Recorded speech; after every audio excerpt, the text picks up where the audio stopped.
Greetings, brothers and sisters. Many men boast about how strong they are. Well, if I may pilfer a few minutes of your time, we trust by the end of this video, we will have impressed upon you some matters concerning strength that you feel worthy of consideration. First point, many men demonstrate their lack of strength when they refuse to admit they were in error, no matter how obvious it is that they were in error. Many men are reluctant to ask for forgiveness when it is necessary to do so. Now, I'm not talking about saying I'm sorry, my bad, my fault, or any of these nearly useless declarations. I'm talking about breaking down self and uttering the highest expression for neutralizing, transforming, and disintegrating a disharmonious situation. When you attempt to do so, you will simply utter from the heart, "Please forgive me for," fill in the blank. With the great law's help, I won't ever do it again. Second point, we often hear about women who remain faithful to their men, even though their men have been incarcerated and may spend numerous more years incarcerated. The only opportunities these women get to share that physical union that man and woman share are when they are granted conjugal visits.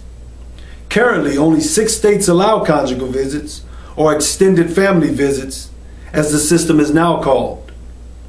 In wartime, wives, fiancés, and girlfriends of male soldiers go lengthy periods of time without being able to share that expression with their men, but remain faithful during the process. The question is, my brothers, are you strong enough to be faithful to your woman if and when the role is reversed? Some men show such lack of strength that they even cheat on their women during the 9 months she's pregnant.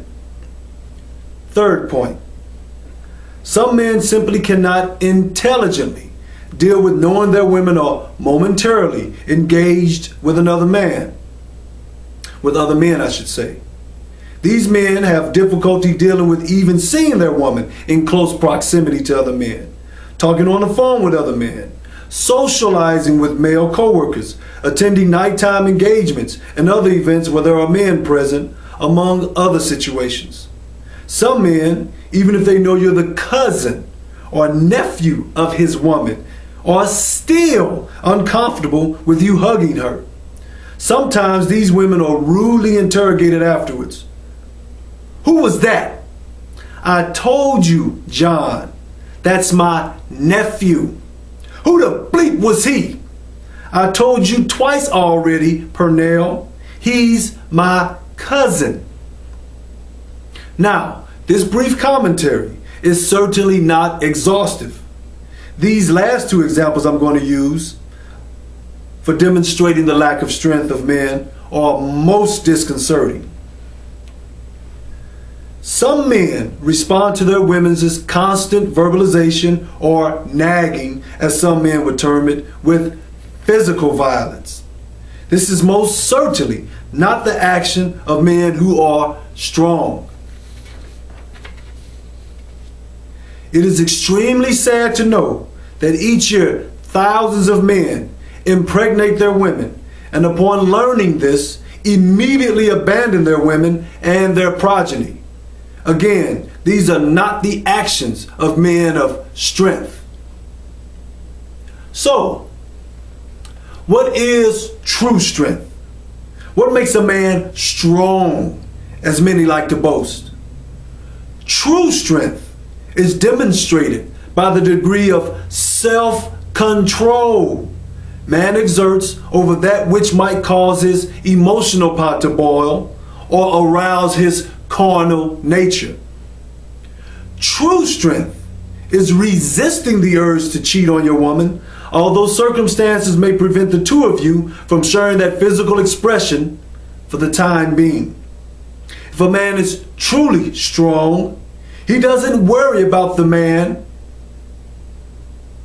his woman is talking to on the phone, just gave a hug to, met at an after-work engagement, or what have you.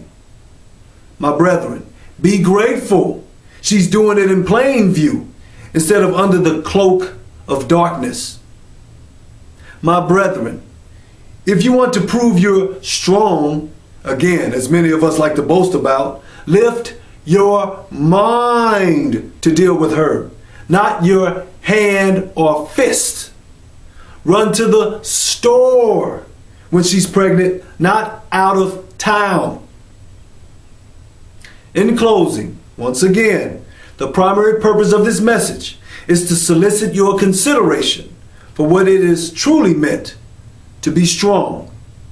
My brethren, unless we exert some control and eventually mastership over the beast, brute, carnal nature within each of us, we will not go under the strength necessary to establish and maintain harmony throughout our relationships with our female counterparts. If you are impressed to respond, I only ask that you do so clearly, concisely, and politely. Thank you for your time and consideration. Love and harmony, Brother Osiris.